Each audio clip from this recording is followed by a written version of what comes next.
So I just read The Tale of Genji by Murasaki Shikibu, just an abridged version. The full thing is like over 1,000 pages long. It's about the first third of the full thing. It's a historical novel, so it is written in the 11th century in Japan, but takes place about 60 or so years before. And it's essentially the tale of life at court in the Heian court in Japan at Heian-period, like I said, in the 900s, and all about this guy Genji, which we'll get into. But the fact that it itself sort of exists to me is so cool. Like, this is probably the most sort of alien and foreign novel that I could possibly read. Like, the Epic of Gilgamesh would be another one that's very foreign and different, both in terms of the society that created it and the time period it came from. But this one's different in that it reads like a modern novel, you know, in so many ways. And I'm not educated enough to explain how, but it doesn't feel like you're reading something that was written over 1,000 years ago, which blows my mind when you sort of stop and think about that. It's also really interesting that it was written by a woman. Now, I don't mean like, oh wow, a woman can create something like this. Like,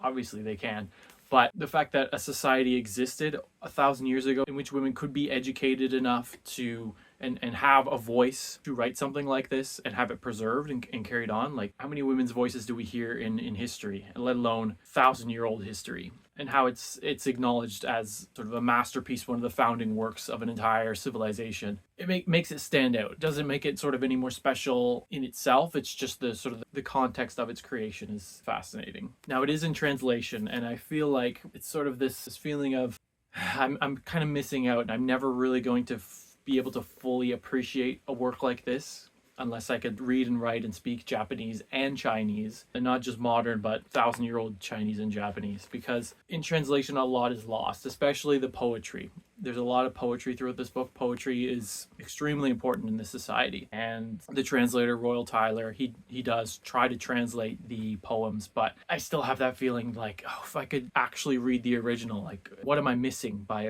reading it in translation? But it is absolutely beautiful. The poetry, the imagery, the symbolism, even in translation, you can really tell this is something special. So like I said, the story itself is about this guy Genji, or I guess that's not his actual name. No one in the book has an actual given name, or very few people. They're referred to by their titles. And this character Genji, he is the emperor's son by a favored concubine, but not one of high enough rank that he can be considered for to be in line to the throne. And so because of the jealousy of the other concubines and wives and consorts of the emperor, or this preferred concubine, I think it's the Kokiden consort, Genji's mother, he decides to remove Genji from the, remember his name's not Genji, remove Genji from the imperial line. And he does this by giving him a surname, giving him a Genji, a name. So he is now has the surname Minamoto. He is a Genji. He has a Genji. From my understanding, the word Genji means having the Minamoto surname. Anyways, the point is he's no longer considered part of the imperial family, even though he is still the emperor's son, and thus can perform governmental and bureaucratic duties and can actually sort of be productive and useful and rise in society, and not just be sort of a prince who stays at the imperial palace and does nothing with his life because he's never going to inherit. And that's the birth of our character Genji, and he grows up to be the most Mary Sue perfect child, perfect man ever. He's extremely gorgeous. He is an incredible poet, an incredible musician. He's extremely stylish. Everyone loves him, and when they see him, they're blown away by this guy. They're literally weeping whenever he passes by or he does something. They just can't get over this guy. His nickname's the Shining One, the Genji the Shining Genji. He is everything that anyone could ever possibly want. And through the course of this book, he sort of rises through the ranks and eventually becomes sort of the regent. He's not the emperor, but he is the one ruling this nation of Japan. And of course, in this era, and I think in most eras, most of the time in Japanese history, the emperor never ruled as an absolute monarch. They had a role, but their role was not so much to govern. It was sort of as a central figure around which the nation revolved, and it was the regent or the head bureaucrats that were sort of supporting the throne that were the ones actually calling the shots. And so Genji rises to that position and is essentially the one running the country by the end of this abridged version. So this follows Genji's story from his birth, like I said, up to his early 30s. And chapter after chapter is Genji seducing or assaulting or raping multiple women. Or just straight up sleeping with them. or being seduced by them. In the case of this one old woman that really wants to get with him, and he's like, nah, I'm not really into it, but then he does anyways. He sleeps with so many people, and it's like to the point where it's problematic. Now, I don't want to impose modern day morals and standards on someone 1,000 years ago in Japan in a totally different society, but it's interesting that even the author, the narrator, sometimes puts things in that sort of hint that even what Genji is doing in the context of this society is considered wrong. And it's really strange to me that this is written by a woman, but it's written about this man that is so glorified and but seems so problematic and so much of like an abusive person in ways, and so much of a womanizer, not a great person. He's constantly falling in love. He just sees a woman and he's in love with her.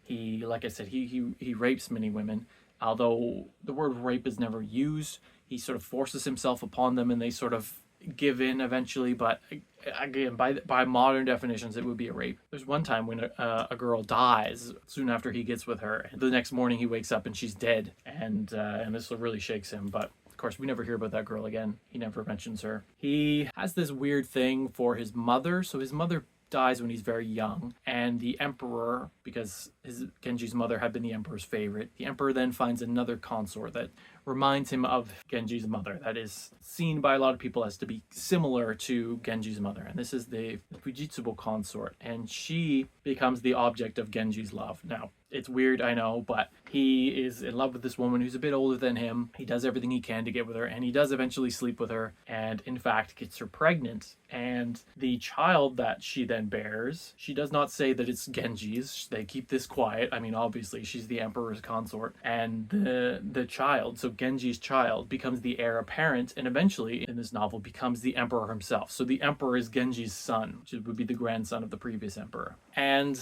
that's not even the worst of what he does. I mean, there's many awful things he does, but to me, the worst thing that he does is, this was even really hard to read. He comes across this girl, a 10-year-old girl, and he thinks she's just adorable, cute, whatever, and you're like, okay, Genji, like, we know your history. What do you mean she's cute and adorable and you really like her? And he keeps going to this girl's grandmother, who's sort of looking after her, and asking, saying, hey, can she come back to the palace with me? Like, she should live with me. I can be a sort of a father to her. And the mother's like, no, she's too young. Kind of can tell what Genji's after. And it's like, she's way too young. I'm not letting you. Eventually, the grandmother dies, and the girl's going to go live with her father, who's a prince, who's actually the Fujitsubo's brother. So this daughter is the niece of the Fujitsubo consort, the one that Genji's in love with because she looks like his mom. So that's why he sees this girl, just because he sees the Fujitsubo consort in this girl who reminds him of his mother. Anyways, Genji swoops in and takes the girl in, sort of adopts her, and it's really creepy, and she eventually sort of gets to know him and sees him as a father, and he raises her sort of, it's not even a fatherly role, but they sleep together, like not sex, they just literally sleep together, and he's always petting her and keeping her in his lap, and really, really creepy stuff. And then when she's around 14 years old, he one night just can't help himself, can no longer hold it back, he says, and he rapes her, essentially. And like I said, this isn't like, oh, it's a different culture, it's a different time, this is just what happened. Like, the narrator in the book describes how this girl, Murasaki's her name, this girl Murasaki, which the author Murasaki Shikibu, that's why we know her as Murasaki's from this character. Murasaki feels betrayed and had loved this man Genji as sort of her father, and now this is what he wants from her. And it's a few paragraphs, but you can sort of imagine the trauma and the betrayal and the horror that this poor girl had to go through. But Genji's the shining one and can do no wrong, and continues on, and he eventually marries this girl, Murasaki, and she's sort of the true love of his life, even though he's continually sleeping with so many other people. And Murasaki's at times jealous and heartbroken and despairing and despondent, and he sort of treats her like a child sometimes, or other times just sort of says, no, I really love you, it's just a fling. Like, he's constantly cheating on every one of his lovers. It's bizarre. At one point, he gets in a lot of trouble because his father, the emperor, has abdicated, and the new emperor, who's his older brother, is about to get with this girl, this consort has sort of been set up for him. And Genji sleeps with her and has sort of an affair with her. And this causes him to be banished because he got with someone that was supposed to be for the emperor and got caught. One of the few times he actually gets caught doing this. And so he gets banished, sent into exile to this remote place. Then we have this sort of really interesting chapter where he's cut off from court life, which at this time in the Heian period, being cut off from Heian-kyo, the capital, is awful, is horrible. So he's cut off and he doesn't know what to do with himself, and he's just sort of waiting out his exile. And of course, what does he do? But he finds this girl whose father has been trying to find someone for her, and here comes Genji, and so he ends up sleeping with this other woman. And meanwhile, he's still writing back to his wife Murasaki, and she's quite upset with this. And then he gets this woman, the Akashi consort. I can't remember what they call her, but she's from the Akashi shore. He gets her pregnant and bears him a daughter. So he's got this daughter with this woman from his exile. He has this son by the Fujitsubo consort that's the heir apparent, and by the end of this becomes the emperor. And he's also, I totally didn't even mention, he at the start of this, he is married to this girl Aoi, who he like never sees, and she doesn't really love him, and it's a political marriage, but he still sort of is off sleeping with everyone, and everyone knows it, and he's never really with his wife, although he does get her pregnant and they do have a son together. But yeah, it's really weird how Genji is depicted as such an awful person, but he's the hero of the book, and this is a woman writing it and just telling his story as if this is the norm, or because he's so amazing and talented and perfect at everything, he can get away with it. But it doesn't hold him up as the sort of paragon of virtue. The book, like I said, especially with Murasaki and other things, that it lays out how what he's doing is wrong. I guess one kind of redeeming quality is near the end of this version. There's this young girl that he's really into, of course, because he's into everyone. And he had been sleeping with this girl's mother, but the mother is dying, and so he's talking to the mother, and the mother's like, please do not sleep with my daughter once I die. Like, just, I know what you're like, just leave her alone. And Genji's like, oh yeah, of course, like I swear on your deathbed, I'm not going to touch this girl. And the woman dies, and then Genji sees her daughter and starts thinking like, wow, actually she's really attractive. And you're like, oh Genji, please no. But he manages to sort of rein his awful self in and actually sort of brings her into his sort of household, doesn't sleep with her, and presents her to the now emperor, his son, the sort of secret son that he had with Fujitsubo that became emperor. Now, the emperor is only 11 years old at this time, because in this period in Japan, the emperors would get to like 30 or so until they had an heir that was old enough, 11, I guess. Then they would retire or abdicate, and then the son would take over. And that's why the emperors never really ruled. It was the powerful men around them that ruled. So Genji's 11-year-old son is emperor, and Genji presents him with this girl as sort of a future consort. Right now, sort of a playmate. She's a couple of years older than him, the 11-year-old emperor. So she's supposed to be sort of a mature influence on him. Anyways, but good for Genji, he didn't sleep with this girl. I know that sounds really negative, but the story itself is extremely beautiful and amazing because it's set in this world that's so unique and so sort of foreign to me. It's a world where poetry and literature are held to the highest regard in this society. The characters are constantly exchanging poems with each other. And like I said, I wish I could appreciate the poems in their original language, but they're all filled with references to ancient Chinese poetry or classical Chinese poetry or Japanese poetry or earlier. There are so many allusions to literature and stuff that all of these characters are so sort of so educated and so knowledgeable, and they can just spin out these